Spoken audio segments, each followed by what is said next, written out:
Il sapore del tempo è quello dei cibi di una volta. I piatti delle feste o le minestre mangiate in cucina, a tavola tutti insieme, genitori e figli, nonni e nipoti. Le donne passavano molto tempo ai fornelli, dove con lunghe cotture alimenti poverissimi diventavano deliziose pietanze. Oggi che tutto è cambiato, capita di avere nostalgia di quei sapori, di quelle abitudini e di quei ritmi di vita. Proprio per non dimenticare il sapore del tempo, per farlo conoscere anche alle giovani generazioni, i Lions hanno chiesto alle signore dell'IRA, l'Istituto di Riposo per Anziani di Padova, di raccontare le loro ricette più amate. Tante sono state le testimonianze, grazie alla preziosa collaborazione degli educatori e animatori, raccolti in una piccola pubblicazione.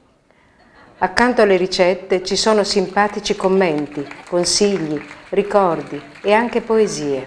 Dove in tecia, con tanta siola, una cena vecchia, o coi spronzoi trova sui fossi, ma io vi rotti, i sia ben rossi, e che noi sia dove sai di quel colore che par slavai, vin de cantina, che roba buona, che roba fina, ma la gallina che fa sti ovi, sta roba sana, la sia ruspante e padovana.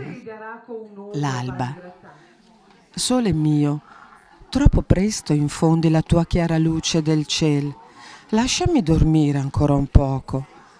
Non sai che un bel sonno è una compagnia per chi non ha illusioni? La presentazione del libro è avvenuta nell'ambito della manifestazione Anziani per Padova, la settimana dedicata all'invecchiamento attivo e alla solidarietà tra generazioni.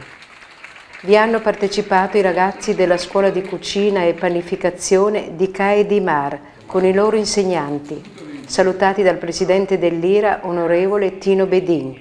Io credo che discutere di rapporto fra generazioni attorno a un tavolo di dibattito sia meno interessante che discutere attorno alla tavola della cucina. Siccome è un'esperienza che anche in famiglia si fa, quello di parlare delle cose davanti a un piatto, credo che sia stata una bella iniziativa quella della Commissione Lion Pro Senectute, dell'IRA e di Cae di Mar di offrire questa mattinata. Eccoli i ragazzi di Cae di Mar, con la loro insegnante Tiziana Manfrin, accolti da Rita Testa, curatrice del volume Il sapore del tempo. Oggi presentiamo un piccolo volume che è il frutto di una ricerca fatta con le signore che vivono nell'Istituto di Riposo per Anziani di Padova. Ci hanno ricordato quelli che erano i piatti che loro facevano nelle occasioni delle feste, ma anche nel pranzo quotidiano, quando purtroppo bisognava stare molto attenti anche a spendere poco e a nutrire tante bocche. È una classe prima che è alla prima esperienza fuori dalla scuola con le persone, con il cibo, e sono molto felice che l'appuntamento sia in occasione di questo evento che Padova festeggia con gli anziani, proprio perché è importante che questi ragazzi si avvicinino al cibo sicuramente con le novità che il mondo di oggi offre, ma senza perdere il legame con una storia della cucina che noi abbiamo e che merita di essere recuperato e vissuto in un certo modo. Il presidente del comitato distrettuale Lions Pro Senectute, dottor Antonio Bettner Picecco, ha ribadito l'importanza dell'attenzione all'anziano. Il problema degli anziani è sempre stato molto sentito dal Lions, tanto che nel settembre 1979 è stato fatto un service che dura ancora oggi, dopo 33 anni, a favore degli anziani, e questo si chiama Pro Senectute. Noi abbiamo sempre cercato di interessarsi di questo settore del nostro mondo che coinvolge oltretutto sempre più persone, dal momento che penso che tutti ormai sanno che gli ultra 65 anni sono il 25% della popolazione. Soddisfazione per l'iniziativa ha espresso la dottoressa Sandra Nicoletto, segretario generale dell'IRA.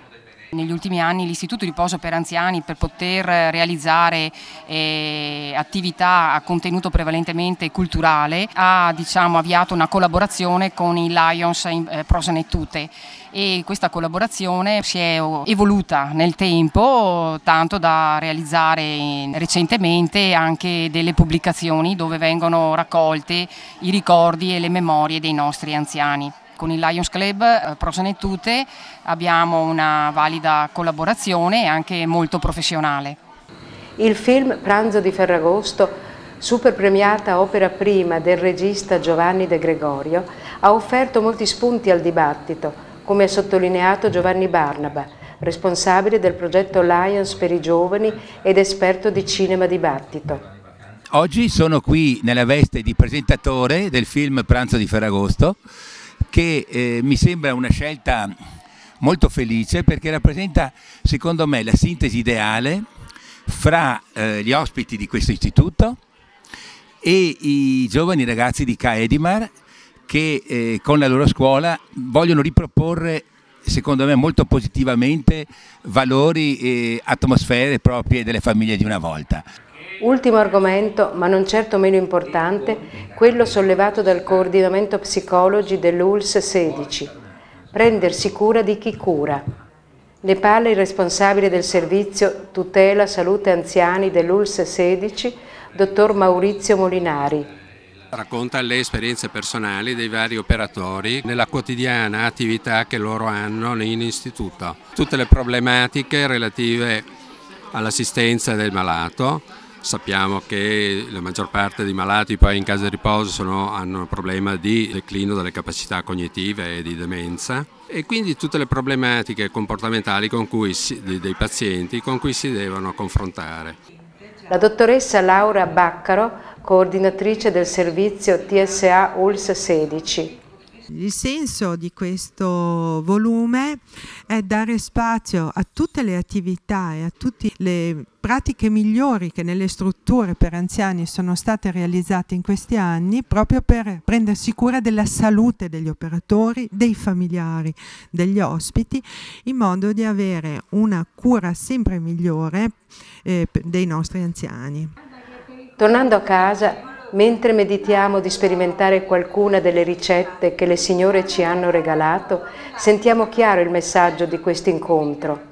La fretta e il nervosismo del nostro vivere quotidiano non devono farci perdere il piacere e la cura del cibo, ma soprattutto la capacità di ascolto e di attenzione, che è il pane dell'anima.